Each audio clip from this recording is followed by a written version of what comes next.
Good morning, YouTube, or afternoon if you're in the UK. Hope it's a good start to your Monday, and let's get right into what we're going to talk about today. My workout habit is it's high friction today. Why is that? Let me jump over to the tracker and I'll show you. So I haven't done it yet. My level's at a 6 again, the friction level, right? And why is that? Well, it's because this morning I woke up and realized that all of my gym clothes are dirty.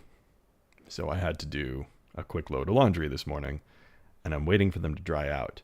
Now, yesterday we talked about identity basis for a habit, right?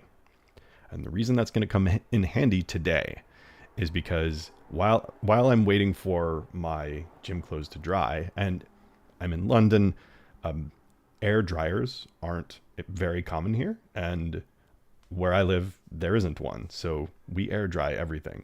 It's very rainy today, so it's very humid, which means it's going to take hours for anything to dry. It's just the way it is here sometimes. That's okay.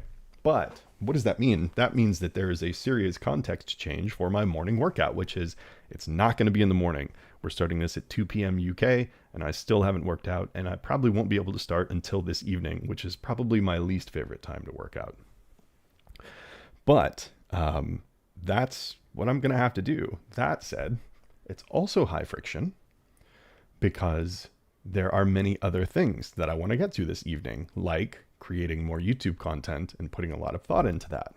And the workout takes a lot of time and energy away from that.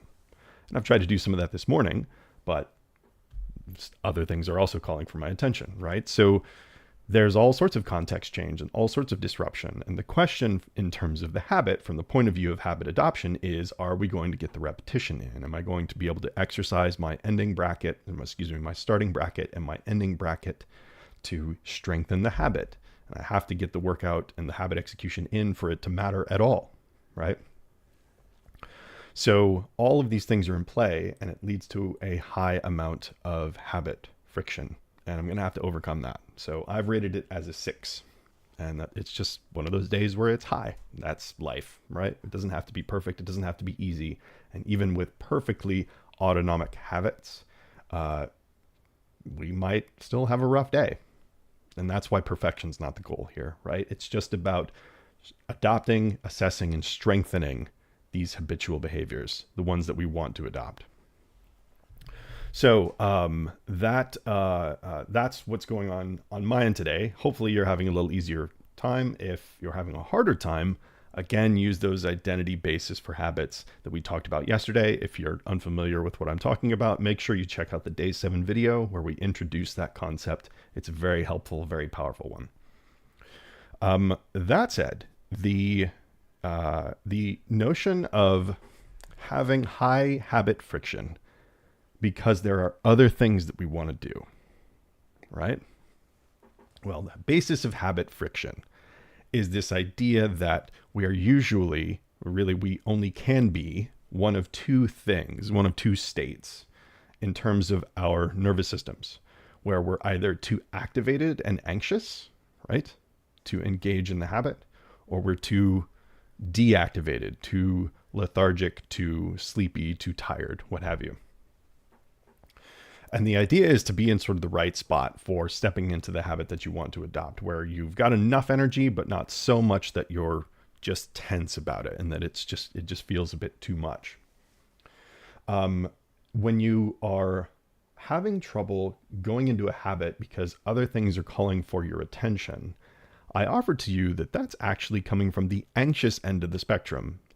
And this is important to talk about because habit friction, the source of that habit friction, the state of habit friction, whether that's being too tired or too anxious, the source of that too tiredness or too anxiousness does not have to be the habit itself. It could be other things that have some sort of consequence to not getting to, or to not attending, or not accomplishing, right? And that will create an anxiety that will prevent a habit execution. So just keep that in mind, right? The key there, if you want to step into the habit, is Again, you can lean on the identity statement, which is going to help you reprioritize and bring to the fore the consequence of not working out regularly if a workout habit is what you're doing. Or if it's learning to play piano, well, I have this goal to play piano, and if I don't get a habit execution in for my piano practice, I'm not going to learn to play. And so that sort of rebalances the consequential analysis of taking certain actions over others, the ones that feel important and the ones that are important but don't feel as important, right? So they're cognitively important but not subconsciously important. That subconscious adjustment is what the repetition of the habit adoption makes, right? So that's the key to keep in mind of having other things to do that are preventing us from doing the habit adoption step, because we feel worried that we're not getting to these things. So, and make the correct decision for yourself, obviously, but understand that sometimes it's a matter of actually having a slightly different prioritization in our minds, getting to certain things a little later, even if we really want to get to them. And just keeping in mind that the habit we're trying to adopt was important to us at the start, and it probably still is. So step into that, take a second, relax for a minute, and then take an honest assessment and a healthy look at which actions you really should get done today. Okay. That said, if you're feeling a lot of anxiety of not getting to the other tasks, then one, make that assessment. But two, after you've made it, if you decide to go towards the habit execution that you're feeling like you can't get to because these other things are happening, once you've made the decision to, go through with the habit execution and you've reprioritized, it can be very helpful to try to relax just for a minute. It's bringing that energy level down a little bit into the right tension level is another way I could put it. It's bringing that down into the proper range where you can set into the habit fairly easily. So you might have made the cognitive decision that, working out or executing my habit is what I'm going to do today. However, your nervous system may be overactivated. And in that sense, it can be helpful to do some very slow, relaxed breathing and just take a few minutes to try to switch from that very sort of wired sensation that'll be probably coursing through your body, and bring that into a more relaxed one. Not too relaxed, because then you won't feel like working out either for the opposite reason, but just enough to where it's like, my energy level's where I need it to be, and I'm ready to use that to step forward into my habit execution of going to the gym or whatever it is. That's when you start the bracketing step at the beginning. For me, it's putting my gym shoes on, which mentally starts the habit execution, switches the traffic lights to green because they were just red. You were too anxious just a second ago. They were all saying, don't go, don't go. That's what I mean by red traffic signals in your mind. They'll switch to green, and then you'll have a much more easy time starting and going through the task. And then, obviously, again, doing the strong symbolic end bracketing task. Again, I'm hammering that because it's very, very important. That's the key to the repeat action later on. So we'll leave it there.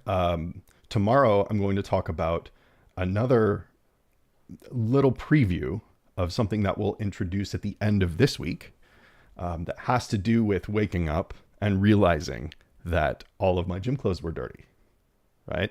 So that's an important input step. I need to have some workout clothes ready to go.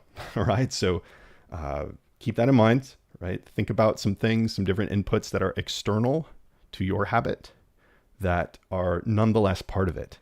And we're actually going to leverage that to make the process even easier for habit adoption. You can probably somewhat figure it out, but I'll add a twist to it that will make it even stronger. So have a great week. Happy Monday, as happy as it can be. And I will see you tomorrow, and very likely with a morning workout done before I jump on to talk to you all tomorrow. So get your trackers updated, track your friction, and have an excellent day. And I will speak to you very soon.